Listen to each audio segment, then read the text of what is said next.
Crash test d'un nouveau sac. On va ouvrir ça parce que j'ai vraiment trop hâte. Papier de soie, très mignon.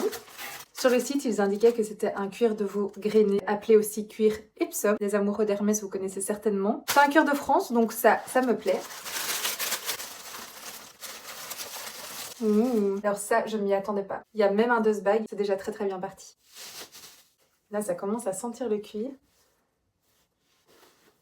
Voilà le sac. C'est le modèle Munchkin en cuir grainé noir. Je trouve que le cuir est doux et il a l'air assez qualitatif à première vue. En dessous, on peut voir RSVP, le nom de la marque, chose que je trouve vraiment très sympa.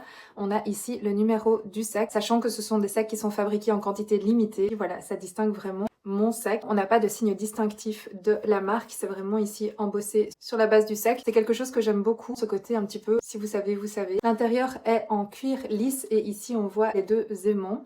La bandoulière est réglable avec ce système de points. Je trouve que ça amène un côté un petit peu chic, plus discret qu'une grosse boucle. On retrouve le nom de la marque de nouveau en discrétion, embossé sur la quincaillerie. L'intérieur se présente comme ceci. On a un grand compartiment et une poche plaquée. Rien qu'au bruit, je trouve que ça s'entend que c'est assez qualitatif. Un sac noir qui me sert pour sortir aussi bien que pour la journée. J'avais pas. J'ai un petit peu peur avec l'utilisation que ça se griffe très vite, mais écoutez, je vous dirai.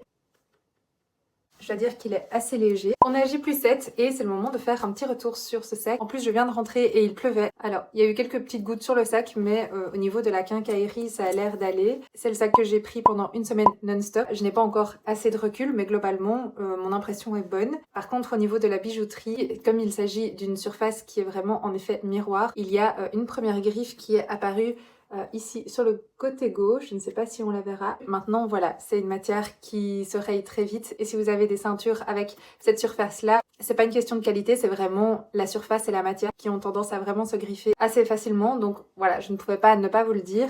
Maintenant, au niveau du cuir, le sac n'a absolument pas bougé. Bon, ce serait triste après une semaine quand même. Ici, on a la petite partie en cuir qui grince un petit peu. J'imagine que c'est aussi le temps que le cuir se donne un petit peu et qu'au fur et à mesure du temps, le bruit ne s'entende plus. Dernière petite chose, au niveau d'un sac de tous les jours, c'est peut-être un petit peu petit pour moi. Ici, j'ai une pochette, mon porte-carte, un baume à lèvres, mon téléphone rentre dedans. Mais voilà, si je dois mettre tout ce que je souhaite, c'est peut-être un petit peu juste. Pour le soir, à mon avis, il a vraiment une contenance parfaite et il fait son petit effet.